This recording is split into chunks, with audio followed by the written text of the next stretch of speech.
Hi hello welcome back to my channel Supriyasri blogs.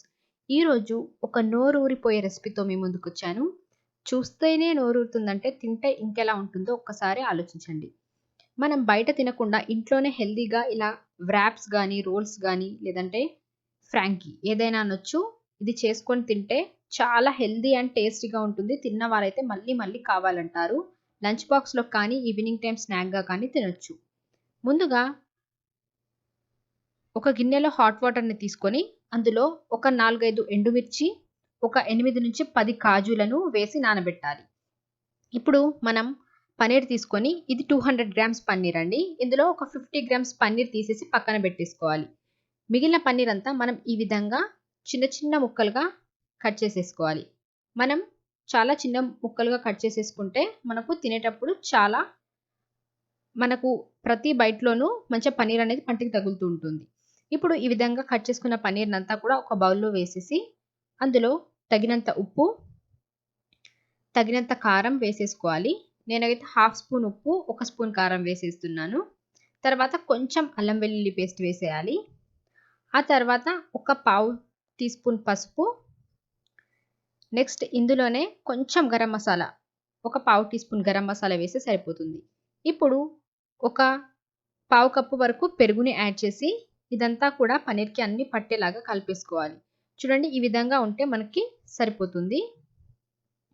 అలాగే అందులో మీ దగ్గర ఉంటే వేసేసుకోండి. కసూరి మేతి మీ దగ్గర అవైలబుల్ ఉంటే వేసేసుకోండి. లేదంటే ఏం పర్లేదు. ఇప్పుడు ఒక ప్యాన్‌ని తీసేసుకొని ప్యాన్‌లో ఒక 2 టేబుల్ స్పూన్ ఆయిల్ వేసేసి ఆయిల్ అనేది హీట్ అయ్యాక మనం ఇందాక మిక్స్ చేసి పెట్టేసుకున్న పన్నీర్ ముక్కలన్నింటిని ఇందులో వేసేసుకోవాలి. పన్నీర్ అనేది మనం ఒక 15 మినిట్స్ అన్న మ్యారినేషన్‌లో ఉంచాలి. ఆ తర్వాత ఈ ప్రాసెస్ చేసేసుకోవాలి. ఇప్పుడు మంచిగా మనం ఫ్రై అయ్యేంత వరకు ఒకసారి ఈ విధంగా మధ్య మధ్యలో కలుపుతూ మనం పన్నీర్‌ని మంచిగా ఫ్రై చేసేసుకోవాలి. చిన్న ముక్కలుగా చేస్తే మనకు మంచిగా ఫ్రై అవుతుంది. లోపలి వరకు కూడా మనకు ఉడికి మంచిగా ఉప్పు కారాలన్నీ పడతాయి. చూడండి ఇప్పుడు ఈ విధంగా పన్నీర్ అంతా కూడా మనకు ఫ్రై అయినాక పక్కనుంచుకోవాలి. ఇప్పుడు మనం ఫ్రాంకీలోకి సాస్‌ననేది తయారు చేసుకుందాం. ఇప్పుడు మిక్సీ జార్‌లోకి ఒక హాఫ్ కప్ పెరుగు, మీరు ఎక్కువ కావాలంటే 1 కప్ కూడా వేసేసుకోవచ్చు. అలాగే 3 వెల్లుల్లి, ఇందాక 50 గ్రామ్స్ తీసి పక్కన పెట్టామన్నాను గదా పన్నీరు, అది ఇందులో వేసేయాలి. ఇప్పుడు ఇందులో ఒక హాఫ్ స్పూన్ ఉప్పు, అలాగే మనం ఇందాక నానబెట్టిన కాజు, అలాగే ఎండుమిర్చిని కూడా వేసేయాలి. వేసేసిన తర్వాత ఇందులో ఒక హాఫ్ స్పూన్ వరకు తేనె వేసేయండి. ఒకవేళ మీ దగ్గర తేనె అవైలబుల్‌గా లేకపోతే షుగర్ వేసేయండి. రెండిటితో టేస్ట్ అనేది సేమ్ వస్తుంది. ఏం తేడా అనేది రాదు.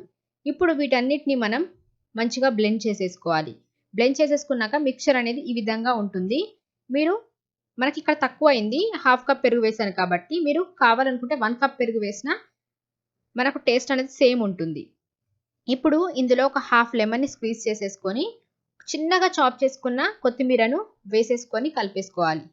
చూడండి మన వ్రాప్‌లోకి మంచి మనం దీన్ని పన్నీర్ మయోనీస్ అయినా అనొచ్చు, సాస్ అయినా అనొచ్చు. టేస్ట్ మాత్రం ఈ వ్రాప్‌కి టేస్ట్ మాత్రం ఈ సాస్‌తోనే చాలా అంటే చాలా బావుంటుంది. ఇప్పుడు మనం ముందుగానే రొట్టెలు చేసి పెట్టుకున్నా పర్లేదు. లేదంటే మన మిగిలిపోయిన చపాతీస్‌తోనైనా ఈ రెసిపీ చేసేసుకోవచ్చు.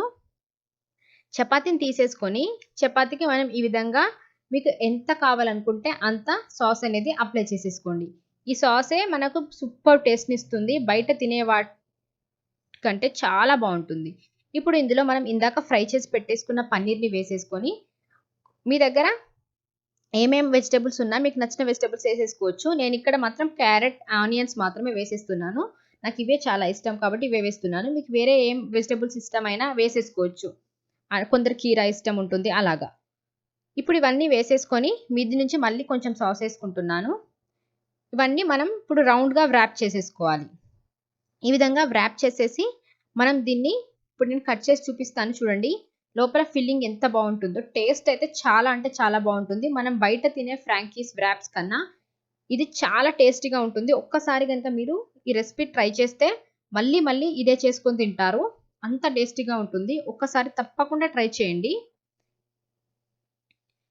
రెసిపీ గనుక మీకు నచ్చినట్టయితే ఒక చిన్న లైక్ చేయండి. చేసుకోవడం కూడా చాలా సింపులే. మీరు గనుక రెసిపీని ట్రై చేస్తే ఎలా వచ్చిందో కామెంట్‌లో నాకు తప్పకుండా చెప్పండి. చాలా హెల్తీ అండి. ఔట్ సైడ్ మనం తినకుండా ఇంట్లోనే ఈ విధంగా చేసుకుంటే హెల్తీ అండ్ చాలా టేస్టీగా ఉంటుంది. లైక్ చేయండి, షేర్ చేయండి. అలాగే మన ఛానెల్‌ని సబ్స్క్రైబ్ చేసేసుకోండి. Thanks for watching.